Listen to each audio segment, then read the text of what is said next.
Hemos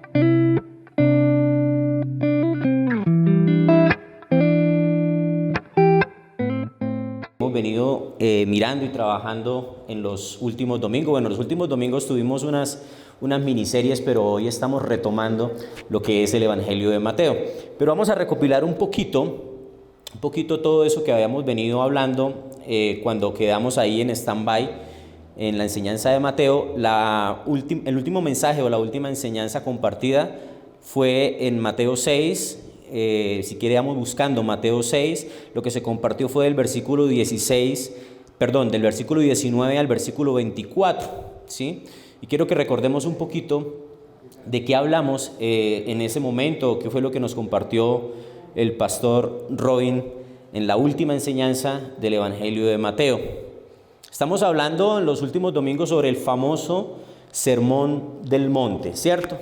Ese sermón en donde Jesús enseña a sus discípulos, y ese Sermón del Monte es algo así como un estándar de la vida del cristiano, de todo cristiano. Recuerden ustedes que en el Antiguo Testamento Moisés subió al monte, ayunó, oró por 40 días y 40 noches, y cuando bajó del monte, bajó con las tablas de la ley. Jesús, antes del Sermón del Monte, al iniciar su ministerio, había estado ayunando 40 días y 40 noches. Semanas después, no sé qué tantas semanas, la Biblia no lo especifica y no quiero ir más allá de lo que la Escritura enseña, pero semanas después se encuentra en el Sermón del Monte también dando un estándar de cómo debería ser la vida de todo cristiano. Ese es un panorama, eso es un paneo, una perspectiva muy general de lo que es el Sermón del Monte. Y en la última enseñanza compartíamos un mensaje sobre tesoros en el cielo, del versículo 19 al versículo 24. Se tocaron temas como tesoros en el cielo. Hablamos de no hacer tesoros en el cielo, en donde la polilla y el orín, esa palabra que se nos enseñaba que representaba algo así como el óxido, como una sustancia que carcome, que corroe, ¿cierto? Donde la polilla y el orín corrompen, donde los ladrones que minan, que hurtan, pueden apropiarse de todo lo que nosotros a veces atesoramos. Y hablamos de las cosas, de que las cosas por las cuales nosotros nos esforzamos tanto en esta vida pueden llegar a ser tan vulnerables, corruptibles, efímeras y temporales en esta tierra, ¿sí? Hablamos también de quién está sentado sobre el trono de nuestro corazón. Hablamos de perspectiva, ¿verdad? Esa perspectiva de la cual nos habla el versículo 22. Esto es como la recopilación, un poco para ponernos al día sobre el mensaje, el último mensaje que hablamos del libro de Mateo, del versículo 22, ¿no? Que habla de la lámpara del cuerpo, y hablaba de que si nuestros ojos son buenos o malos, y mirábamos que es necesario estar en Cristo para tener la perspectiva real de las cosas, reconocer quién soy yo, quién es Dios, y tener una perspectiva espiritual y una perspectiva del cielo, y reconocer que todo depende de Él. Y cerramos esa enseñanza en ese momento hablando un poco de no servir a dos señores al mismo tiempo, ¿sí? Que es lo que habla específicamente el versículo 24 del capítulo 6. Ustedes lo pueden ver ahí. No servir a dos señores al mismo tiempo, que no podemos servir a Dios y a las riquezas. Y mirábamos un poco también sobre ese ejemplo que nos pone la palabra de este joven rico que va a Jesús y le dice: Señor, ¿qué tengo que hacer para tener la vida eterna? Y Jesús le dice: bueno, vende todo lo que tienes, repártelo a los pobres. Y dice que él se fue triste porque tenía muchas posesiones, y que tomó la decisión al final de irse y no seguir a Jesús, porque le dijo: vende todo lo que tienes, toma tu cruz y sígueme. O sea, mirábamos que él no le dijo: vende todo lo que tienes y quédate sin nada y quédate allá solo en donde sea. No, le dijo: vende todo lo que tienes, toma tu cruz y sígueme. Y él decidió irse y no seguir a Jesús. Prefirió o tomó la decisión de quedarse con las riquezas y no quedarse con Jesús. Entonces hoy vamos a retomar del versículo 25 y vamos hasta el versículo 34, si Dios nos lo permite, ¿vale? Entonces vamos a leer la palabra, oramos y iniciamos con la enseñanza del día de hoy. Vamos a leer Mateo 6, versículos 25 al 34. Voy a leerlo en la versión Reina Valera, usted me puede seguir ahí con la lectura. Dice así: por tanto os digo, no os afanéis por vuestra vida, qué habéis de comer o qué habéis de beber, ni por vuestro cuerpo, qué habéis de vestir. ¿No es la vida más que el alimento y el cuerpo más que el vestido?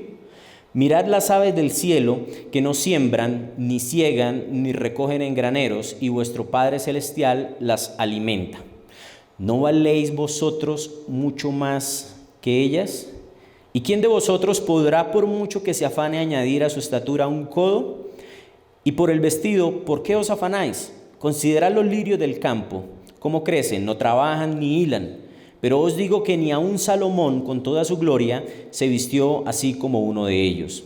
Y si la hierba del campo, que hoy es y mañana se echa en el horno, Dios la viste así, ¿no hará mucho más a vosotros, hombres de poca fe? No os afanéis pues diciendo qué comeremos, o qué beberemos, o qué vestiremos, porque los gentiles buscan todas estas cosas, pero vuestro Padre Celestial sabe que tenéis necesidad de todas estas cosas. Mas buscad primeramente el reino de Dios y su justicia, y todas estas cosas os serán añadidas. Así que no os afanéis por el día de mañana, porque el día de mañana traerá su afán, basta cada día su propio mal. Oramos al Señor. Padre, te damos gracias en esta mañana por regalarnos este hermoso privilegio de estar aquí, de compartir tu palabra, de escudriñar las Escrituras.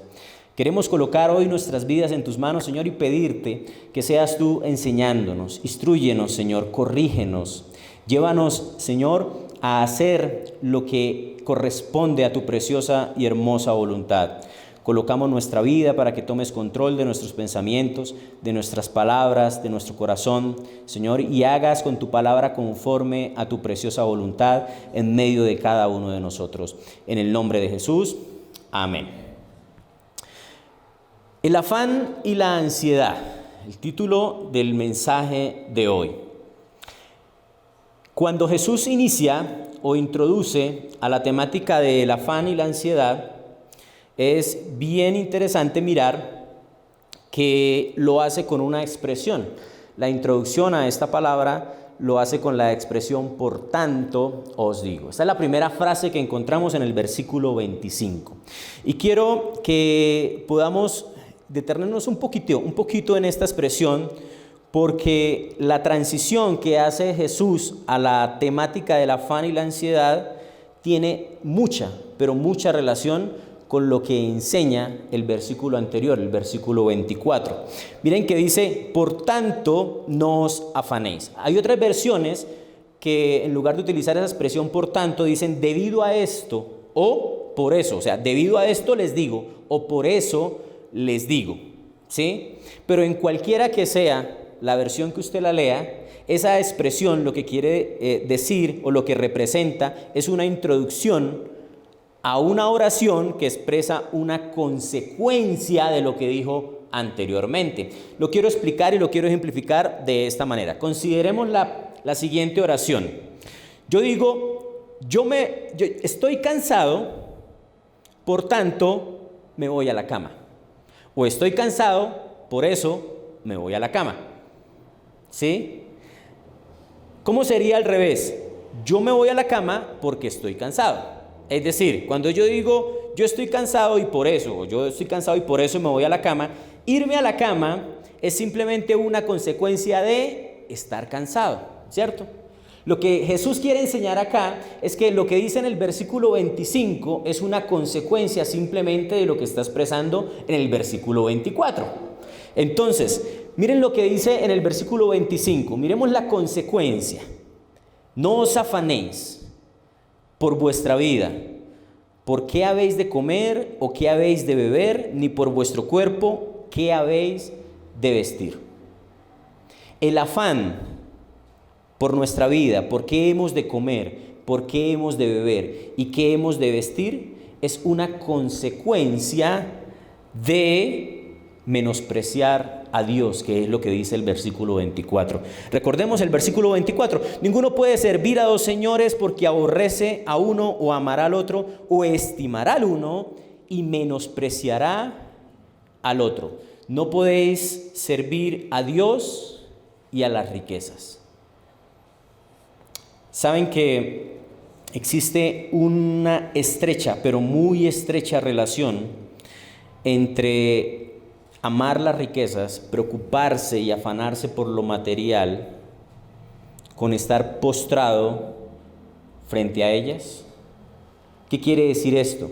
El versículo o la estrecha relación que existe entre el versículo 24 y el versículo 25, esta relación habla de la relación que existe entre la codicia y la ansiedad. La codicia genera ansiedad y a su vez la ansiedad genera más codicia. Lo voy a volver a repetir. La codicia genera ansiedad y la ansiedad a su vez aumenta la codicia. Miren lo importante de lo que menciona el versículo 25. Si yo permito que el afán, no os afanéis por vuestra vida, no os afanéis por qué has de comer o qué habéis de beber. Si yo me afano por todas estas cosas básicas y permito que todas estas cosas roben la paz de mi corazón, estaré amando y sirviendo a las riquezas. Eso es lo que Jesús está enseñando en este pasaje. La palabra riqueza del versículo 24 es lo que ustedes muy seguramente por allí han escuchado hablar del dios Mamón, ¿no? Porque la palabra riqueza se traduce como mamonás, del griego mamonás. Habla, y ustedes tal vez han escuchado hablar de servir a Mamón, al dios Mamón, es servir al dios de las riquezas. Y nosotros a veces tenemos una concepción un poco errada de que solo son las personas adineradas las que caen en el error de adorar las riquezas o ser codiciosos. Pero Jesús dice en el versículo 24 y 25, nos enseña que no es necesariamente la cantidad de dinero que tenemos en nuestra cuenta bancaria lo que produce amor y adoración por las riquezas y las cosas materiales. Hay personas que no tienen un centavo en su cuenta bancaria y son codiciosos.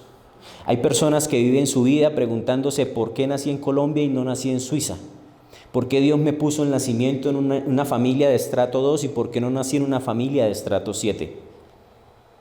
No es necesariamente, claro, cuando hay muchas riquezas, cuando una persona atesora y tiene muchas riquezas, se hace mucho más vulnerable, mucho más propenso a tener amor por las riquezas y lo material, pero no necesariamente es la cantidad de dinero en nuestra cuenta bancaria lo que nos hace codiciosos, servidores de lo material. Jesús dice que cuando nos afanamos por nuestra vida, que cuando nos afanamos por qué hemos de comer, mire que son cosas básicas, qué hemos de vestir, simplemente es consecuencia de no reconocer a Dios como Padre. Nos estamos postrando y adorando a Mamonás o a Mamón. No vamos a profundizar en esto porque pues el mensaje de hoy no es demonología ni nada por el estilo, pero nos estamos haciendo otro Dios llamado riquezas y cosas materiales. Jesús continúa usando unas preguntas en el versículo 25 que confronta a sus discípulos y que creo que hoy también nos deben confrontar a nosotros. Miren lo que continúa diciendo: ¿no es la vida más que el alimento y el cuerpo más que el vestido? La traducción en el lenguaje actual, en el versículo 25, dice esto: la vida no consiste solo en comer. Me gusta mucho esa expresión, básicamente porque semanas atrás Jesús había estado ayunando y orando en el monte, y dice la Biblia que después de 40 días y 40 noches sintió hambre y vino Satanás y le dijo: si eres hijo de Dios, manda que estas piedras se conviertan en pan. Y Jesús le respondió: no solo de pan vivirá el hombre, sino de toda palabra que sale de la boca de Dios. Y viene en el Sermón del Monte y le dice a sus discípulos, la vida no consiste solo en comer. La vida, el alimento, no consiste solo en lo que ustedes están palpando. Hay algo mucho más allá. Consiste en toda palabra que sale de la boca de Dios, consiste en el reino de Dios. De manera que esto nos tiene que dar una luz o una indicación de lo importante que es la vida para Dios, pero la vida espiritual. Jesús usa un paralelo para hablarle a sus discípulos en el versículo 26. Mira lo que continúa diciendo. Mirad las aves del cielo. Ellas no siembran, no siegan, no recogen en graneros, y vuestro Padre Celestial las alimenta. ¿No valéis vosotros mucho más que ellas? Mira, este no es un pasaje para decir que no debemos trabajar, porque de hecho debemos hacerlo, generar el sustento, y no hay absolutamente nada de malo en ello. Pero este es un pasaje que me habla de el control y el sustento que Dios tiene en su creación. Yo quiero que vayamos por un momento al Salmo 104. El Salmo 104, bueno, si puede ir ahí rápidamente, y si no, usted lo toma nota y lo puede leer completo en su casa, pero el Salmo 104 es una oda a la magnificencia, y el cuidado de Dios con su creación. Yo quiero leer lo que dice el Salmo 104 del versículo 25 al 28. Lo voy a leer en la Nueva Traducción Viviente. Mire cómo dice el Salmo 104, 25 al 28. Allí está el océano, ancho e inmenso, rebosando de toda clase de vida, especies tanto grandes como pequeñas. Miren los barcos que pasan navegando y al Leviatán, al cual hiciste para que juegue en el mar. Todos dependen de ti para recibir el alimento según su necesidad. Cuando tú los provees o cuando tú lo provees, ellos lo recogen. Abres tu mano para alimentarlos y quedan sumamente satisfechos. Nosotros no abrazamos esa corriente filosófica y teológica del deísmo que surgió por allá por los siglos XVII después de Cristo, en donde dice que Dios hizo el universo, lo puso en movimiento, lo puso a andar y después se fue, y que ya hoy en día no tiene nada que ver y no tiene esa interacción con la creación. Nosotros no abrazamos esa corriente filosófica ni teológica, simplemente porque la Biblia nos muestra que Dios, claro que sí interviene y claro que sí interactúa con su creación. Y el Salmo 104 lo que nos está mostrando es que desde la criatura más grande hasta la más pequeña es sustentada por Dios y que Él tiene todo el control dentro de su creación. A lo largo de la Escritura podemos encontrar muchas referencias en donde vemos a Dios sustentando a su creación. Y creo que eso debe ser uno de los pensamientos que todo cristiano debe tener cada día para poder contrarrestar el afán y la ansiedad. Salga y mire las aves del cielo, mire las flores, mire los árboles en el campo, mire a toda criatura. Él sustenta absolutamente todo. ¿Cómo pensar que Dios se va a olvidar de mí? ¿Cómo pensar que Dios no va a sustentarme a mí también? Eso lo escribió el rey David en el Salmo 104, que aquí ya se le ha dado suficiente palo al rey David en varias predicaciones, entonces no voy a entrar en eso, ¿sí? Como diría el pastor, brutal. Pero vamos a una declaración que hace el apóstol Pablo en la carta a los Romanos, capítulo 8, versículos 31 al 32. Romanos. Hechos, Romanos, ahí lo puede ubicar fácilmente. Decía alguien por allí, eso está después de Génesis y antes de Apocalipsis, ahí lo puede encontrar. Romanos 8,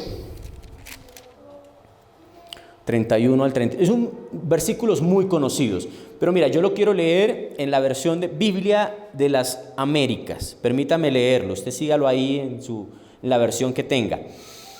Entonces, ¿qué diremos a esto? Si Dios está por nosotros, ¿quién estará contra nosotros? Mira lo que dice el versículo 32. El que no negó ni a su propio Hijo, sino que lo entregó por todos nosotros, ¿cómo no nos dará también junto a Él todas las cosas? ¡Wow!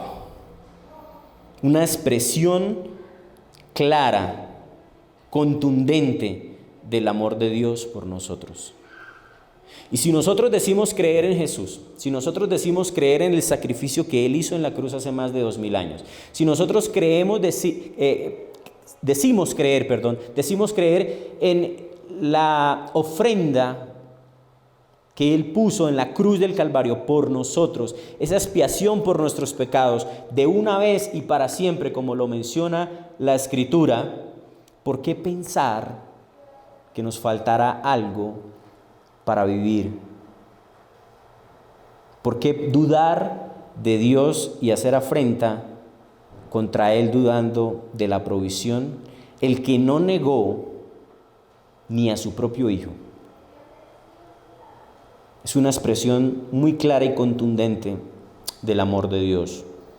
¿Acaso tener esas dudas no es hacer lo mismo que hizo el pueblo de Israel durante mucho tiempo en el desierto? Tentando una y otra vez al Señor. Mire lo que dice Éxodo. Hoy estamos paseando la Biblia. Éxodo 17 del 1 al 7. Mira lo que hizo el pueblo de Israel. Yo sé que usted lo sabe. Quiero que lo recordemos hoy. Hablamos de la magnificencia de la sustentación o el sustento mejor que tiene Dios con su creación. Hablamos de que Él entrega hasta su propio Hijo y nos está dando mil y una razón hoy para no desconfiar de su provisión. Éxodo 17 del 1 al 7. ¿Lo tienen ahí? Mira lo que dice. Toda la congregación de los hijos de Israel partió del desierto de Sin por sus jornadas, conforme al mandamiento de Jehová, y acamparon en Refidín, y no había agua para que el pueblo bebiese. Y altercó el pueblo con Moisés y dijeron: danos agua para que bebamos. Y Moisés les dijo: ¿por qué altercáis conmigo? ¿Por qué tentáis a Jehová? ¿Qué estaban haciendo? Tentando al Señor. Así que el pueblo tuvo allí sed, murmuró contra Moisés y dijo: ¿por qué nos hiciste subir de Egipto para matarnos de sed a nosotros y a nuestros hijos y a nuestros ganados? Miren, después de haberlos sacado de Egipto, después de haber enviado señales, milagros y maravillas, 10 plagas, no son 7 como dicen, las 7 plagas de Egipto, no, son 10, ¿no? 10 plagas con la que cada plaga estaba derrotando a uno de los dioses de los egipcios. 10 plagas, mano fuerte, levanta una mano fuerte contra el faraón, hace maravillas para sacarlos de esa esclavitud. Días atrás, no sé cuántos, pero días atrás habían visto cómo el Mar Rojo se había abierto literalmente en dos. Esto no es figurativo, literalmente en dos, y habían pasado en seco. Y dicen: ¿por qué nos hiciste subir a Egipto para matarnos de sed? Pregunta el pueblo de Israel. ¿En qué mente cabe semejante terquedad? ¿En qué mente puede llegar a pensar que después de que nos sacó con mano fuerte, haciendo milagros, maravillas, abriendo el mar, qué mente puede llegar a pensar que nos sacó para matarlos de sed en medio del desierto, a ellos, al ganado y a sus hijos? ¿Qué mente puede pensar eso? Yo les voy a decir qué mente puede pensar eso. La misma mente que hoy sabe, tiene conciencia de que hubo alguien que murió hace más de 2000 años en una cruz del Calvario, se entregó, derramó toda su sangre, y pensamos aún y le reclamamos a Dios: ¿qué voy a comer? ¿En dónde está tu mano? ¿Será que tengo trabajo mañana? ¿Me alcanzará para la pensión de los niños? ¿Me alcanzará para pagar los recibos, Señor? No puedo dormir, y dejo que el afán y la ansiedad llene mi corazón. No nos hacemos, hermanos, muy diferentes al pueblo de Israel. Ellos vieron cómo el mar se abrió en dos. Nosotros tenemos el testimonio y la seguridad de que el que entregó, el que no negó a su propio Hijo en una cruz, está con nosotros. Pero cada vez que nosotros tomamos esas actitudes de duda, cada vez que nosotros actuamos y hablamos de esa forma, nos estamos levantando contra Dios. Miren lo que sigue diciendo. Entonces clamó Moisés a Jehová diciendo: ¿qué haré con este pueblo? De aquí a un poco y me apedrean. Otro poco más y me cogen a piedra. Y Jehová dijo a Moisés: pasa delante del pueblo y toma contigo a los ancianos de Israel. Tome a los antiguos. Y toma también en tu mano tu vara con la que golpeaste el río y ve. He aquí que yo estaré delante de ti, allí sobre la peña de Oreb, y golpearás la peña y saldrán de ellas aguas, y beberá el pueblo. Y Moisés lo hizo en presencia de los ancianos de Israel, y llamó el nombre de aquel lugar Masá y Meriba, por la rencilla de los hijos de Israel, y porque tentaron a Jehová diciendo: ¿está pues Jehová entre nosotros o no? ¿Será que está Dios con nosotros o no? ¿Será que Jesús me va a proveer hoy o no? ¿Será que es verdad que Él prometió y lo va a cumplir y que está todos los días con nosotros hasta el fin o no? Cada vez que nosotros pensamos, hablamos de esa manera, nos estamos levantando contra Dios. Yo tengo que confesar que esta semana tuve muchas cosas de que arrepentirme. Muchas. Voy a tomar unas palabras de nuestro pastor cuando dijo: aquí es Dios, y de ahí para abajo estamos el resto, todos. ¿Cuántas cosas tenemos por las cuales pedirle perdón a Dios hoy? ¿Cuántas veces hemos pensado, cuántas veces hemos dudado de la provisión de Dios cuando Él dice: el que no negó ni a su propio Hijo, ni a su propio Hijo, el que sostiene las aves, todos los animales del campo, todos los seres desde el más pequeño hasta el más grande? ¿Será que no tendrá cuidado también de ustedes? Hombres de poca fe, dijo Jesús. Saben, Satanás siempre va a tratar de convencernos de que vamos a tener buenas razones para vivir con ansiedad y estar preocupados. Siempre. Él va a tratar de convencernos de que tenemos las mejores razones para preocuparnos. Pero nuestra confianza debe ser más grande que la preocupación. Meditar en la creación, meditar en lo que hizo Jesús en la cruz del Calvario, nos puede ayudar a contrarrestar este tipo de pensamientos, este tipo de sentimientos. No quiero que de pronto demos una mala interpretación a lo que es la preocupación, ¿cierto? Porque tal vez ustedes van a encontrar esta palabra a lo largo del Nuevo Testamento, y quiero hacer esta aclaración. La palabra preocupación o afán, afanéis, o no os afanéis o no os preocupéis, es la palabra griega merimnícite, y hace referencia a una preocupación pecaminosa generada por las dudas de Dios, hacer afrenta contra Él. No tiene nada que ver con otras palabras en el contexto donde usted encuentra, por ejemplo, en 1 Corintios 12:25, en donde habla de que la iglesia, los miembros, debemos preocuparnos unos por otros, que es simplemente mostrar interés, cómo está el otro, para que el otro está bien, mostrar ese interés. Es diferente, porque esta palabra hace referencia a una preocupación pecaminosa. ¿Y por qué pecaminosa? Porque genera dudas y afrenta contra Dios. Miremos lo que dice el versículos 27 al 29.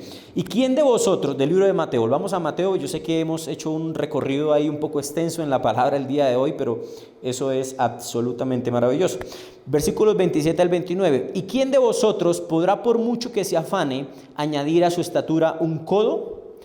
Y por el vestido, ¿por qué os afanáis? Considerad los lirios del campo, cómo crecen, no trabajan ni hilan, pero os digo que ni aun Salomón con toda su gloria se vistió como uno de ellos. Miren lo que dice el versículo 27. En el versículo 27 encontramos dos palabras. Bueno, encontramos más de dos palabras, pero quiero hacer énfasis en dos palabras. ¿Quién de vosotros, por mucho que se afane, podrá por mucho que se afane añadir a su estatura un codo? Habla de medidas de longitud. Un codo en la actualidad son más o menos 45, 46 centímetros. Entonces, por mucho que se afane, usted podrá crecer 45, 46 centímetros. Hay otras versiones que la han traducido como medidas de tiempo. ¿sí? Y han traducido estas palabras, pichin e ilikian, que son las palabras que utilizan ahí para estatura y para codo, le han dado una connotación de tiempo, la traducción o otras traducciones hablan de hora y de vida. Entonces, en otras traducciones usted lo podrá encontrar en algo como esto: ¿quién de vosotros, por mucho que se afane, podrá añadir una hora a su vida o un momento a su vida? No importa cuál traducción usted escoja, no importa. ¿Por qué? Porque por mucho que se afane, no podrá ni crecer 45 centímetros y tampoco podrá añadir un tiempo o un momento a su vida.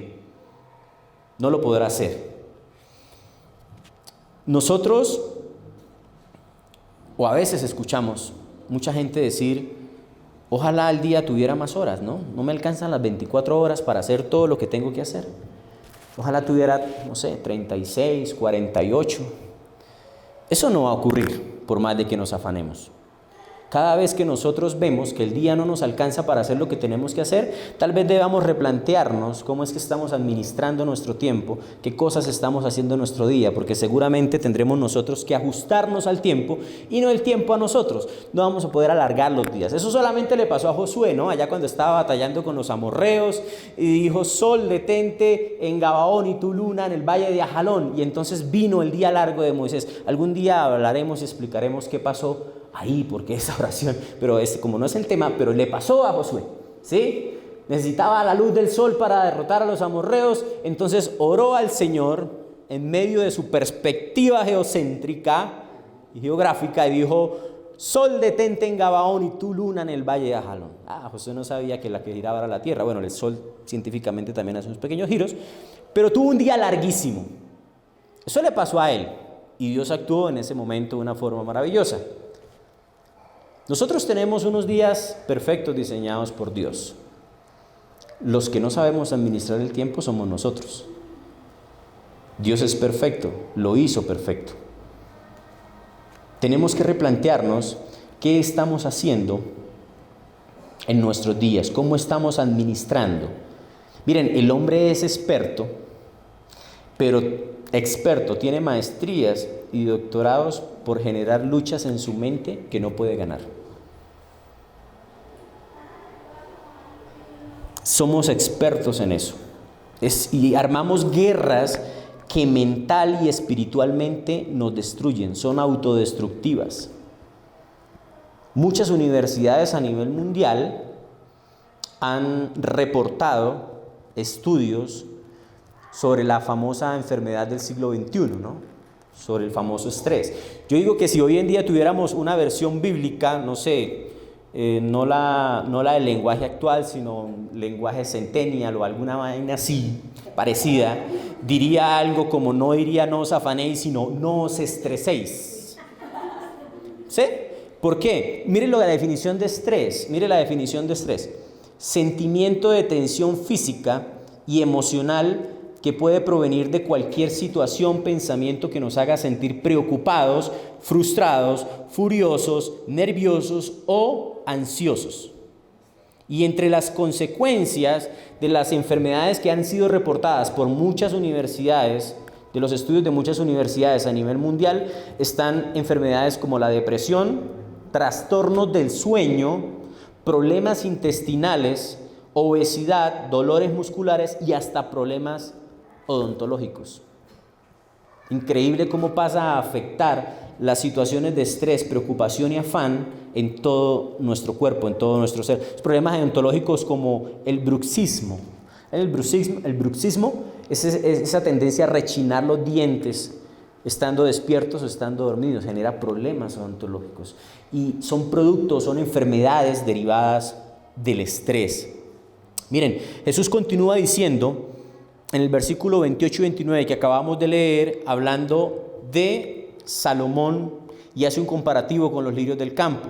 Dice: ¿quién de vosotros podrá, por mucho que se afane, añadir una estatura a su codo o una hora, un momento a su vida? El versículo 28, y por el vestido, ¿por qué os afanáis? Consideren los lirios del campo, cómo crecen, cómo se desarrollan, pero ellos no trabajan ni hilan.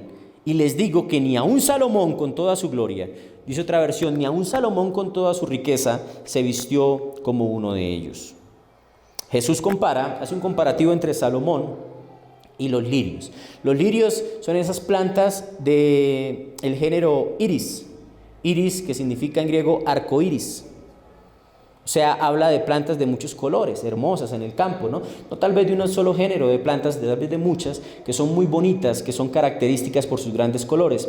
Y dice que Salomón, con toda su riqueza, no se pudo vestir como una de ellas. Para tener una perspectiva más amplia, un contexto más amplio, miren cómo Jesús toma a Salomón de referencia. Salomón, un rey suprema y extremadamente rico. Dice la Biblia, esto no lo digo yo, dice la Biblia que Salomón era tan rico que recibía 23 toneladas de oro cada año. Lo da en ciclos, ¿no? Pero si hacemos la conversión a gramos y a kilogramos, nos va a dar 23 toneladas de oro cada año. De hecho, la Biblia del lenguaje actual, habla de toneladas. 23 toneladas de oro cada año. Eso hoy en día, me di a la tarea, lo convertí. Eso hoy en día sería algo como 6.000 con B de bueno, de Dios es bueno, de Dios es extremadamente bueno, 6.000 billones de pesos cada año, sin contar todos los regalos y los obsequios que le llegaban de los demás reinos. 6.000 billones. Y Jesús hace un sutil eco a lo que menciona el libro de Eclesiastés, trayendo a Salomón a este ejemplo. Usted lo puede leer ahí en su casa, pero si quiere tener una idea de la riqueza de Salomón y de todo lo que hizo, usted puede leer ahí en los capítulos 1 y 2 de Eclesiastés cómo describen a Salomón y lo que hizo con todas sus riquezas. Dice que él hizo casas, plantó viñedos, jardines, estanques, compró siervos, siervas, amontonó oro, compró hasta coros para que le cantaran. Compró, no que contrató pues el coro y dijo tóquenme esta noche aquí, no, los compró. Imagínense hoy en día las personas con tanto dinero para comprar bandas. ¿Qué estarían comprando por estas fechas? Las 50 de Joselito. Dios santo. Mire lo que dice el versículo 10 del capítulo 2 de Eclesiastés, en la Nueva Traducción Viviente. Dice, no negué a mis ojos ninguna cosa que desearan. Era tal la riqueza que tenía, que dice, no le negué a mis ojos ninguna cosa que desearan. Lo que quería, lo tenía. Lo que quería, lo construía. Y dice que él trabajó muchísimo para todo eso. Trabajó construyendo, trabajó alcanzando, comprando todas esas cosas también que él quería tener. Y luego en el versículo 22 y 23, lo voy a leer en la Nueva Traducción Viviente, el mismo Salomón, que dijo que no le había negado a sus ojos ninguna cosa que desearan, dice, entonces, ¿qué gana la gente con tanto esfuerzo y preocupación en esta vida? Sus días de trabajo están llenos de dolor y angustia. Ni siquiera de noche puede descansar la mente. Nada tiene sentido. Tremendo. Salomón trabajó incansablemente, alcanzó, acumuló riqueza y al final se cuestionó sobre el valor de todo lo que tenía, porque ni siquiera podía descansar en las noches. Nosotros pensamos muchas veces que nuestros problemas ya no existirían, nuestros actuales problemas, si tuviéramos la fortuna de Bill Gates, de Elon Musk, de Carlos Slim o de cualquier multimillonario que usted quiera referenciar. Tal vez pensamos que la solución a nuestros líos estaría en tener mucho dinero en la cuenta bancaria. Pero la Biblia nos muestra que esa no es la solución. Porque el sosiego y la paz vienen de adentro, no están afuera, no están en las cosas materiales. Hace poco le hicieron una entrevista a un millonario santandereano que recién fue candidato a la presidencia de Colombia. Ustedes lo conocen, se llama Rodolfo Hernández, recién diagnosticado con cáncer. Y le preguntan, ¿qué le gustaría que colocaran en su tumba, en el epitafio de su tumba. Y dice, aquí yace Rodolfo Hernández, una persona que vivió toda su vida, trabajó toda su vida buscando riquezas y no se lleva absolutamente nada. Tremendo. Tremendo como no solamente en la Biblia, en la actualidad encontramos mucha gente tan afanadas por acumular, por tener, pensando que allí está la satisfacción, pensando que allí está el bienestar y ni siquiera pueden dormir en sus noches. Versículos 30 y 32, y si la hierba del campo que hoy es y mañana se echa en el horno, la viste así, ¿no hará mucho más a vosotros, hombres de poca fe? No os afanéis, pues, diciendo que comeremos, o que beberemos, o que vestiremos, porque los gentiles buscan estas cosas, todas estas cosas, pero vuestro Padre Celestial sabe que tenéis necesidad de todas estas cosas. Mire, yo voy a leer el versículo 31 y 32 en la traducción al lenguaje actual porque me gusta mucho una expresión que utiliza esta versión. Ya no se preocupen, dice esta versión, versículo 31, ya no se preocupen por lo que van a comer, o lo que van a beber, o por la ropa que se van a poner.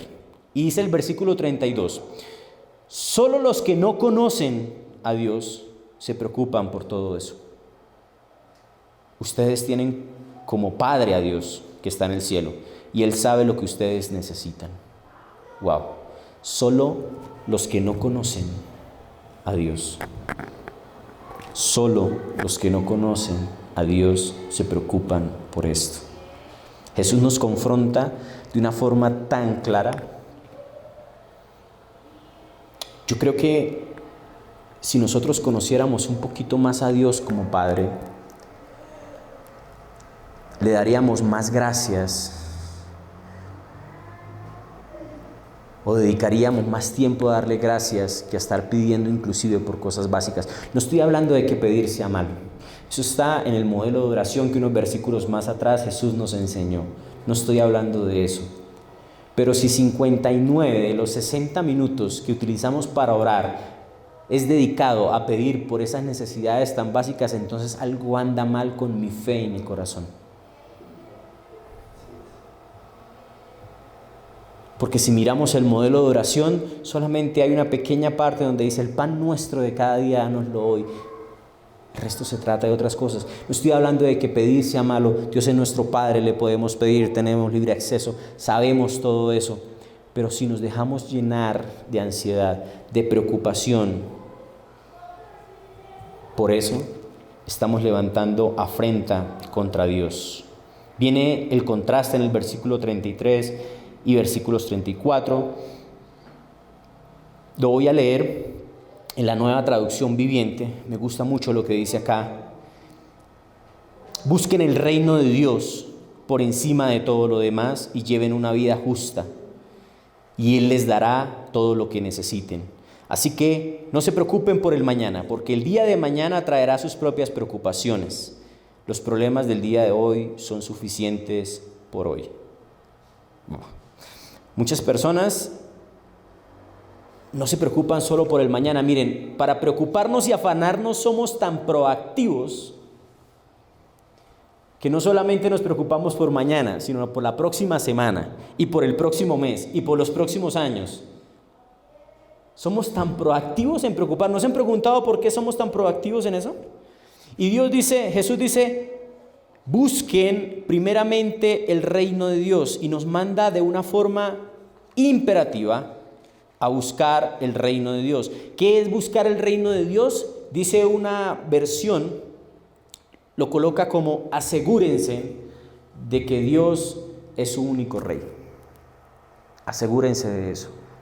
No entronen sus necesidades en su corazón. No sirvamos a Dios y a las riquezas. No se preocupen por eso. No hagan como el pueblo de Israel. No duden porque levantan afrenta contra Dios. Y quiero cerrar leyendo lo que dice el apóstol Pablo en la carta a los Filipenses, capítulo 3, versículos 18 y 21. Mira lo que dice el apóstol Pablo.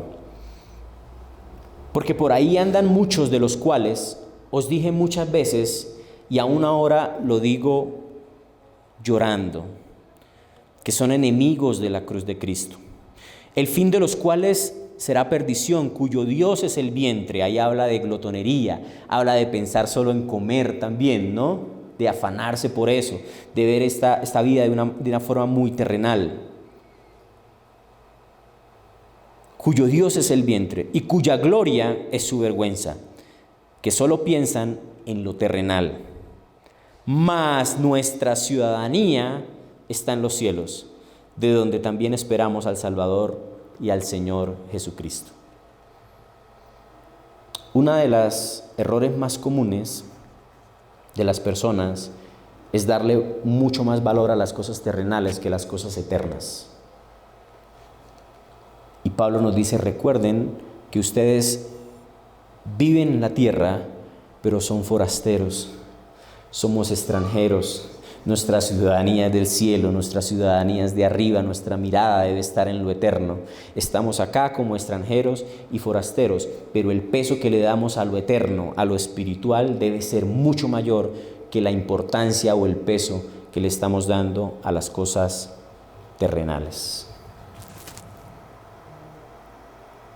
Yo creo y estoy convencido hoy, cada uno hace un autoexamen de lo que Dios nos está mostrando a través de la palabra. Pero yo les voy a contar que a nivel personal, sí tuve muchas cosas. Yo le decía a mi esposa esta semana, le decía, no pensé que leyendo este pasaje que es tan conocido, tuviera tantas cosas de que arrepentirme esta semana. Una duda, un pensamiento, ¿será que sí? ¿Será que Dios sí lo hace? ¿Será que Dios sí está? ¿Será que Dios sí puede darme? Pues ¿será que el trabajo y los servicios y los niños y la provisión, será que Dios? Y cada vez que lo hacemos nos levantamos como una ofrenda ante Dios, como lo hizo el pueblo de Israel. Así que como aquí es Dios, y de ahí para abajo estamos el resto, yo quiero invitarlos a que hagamos una oración.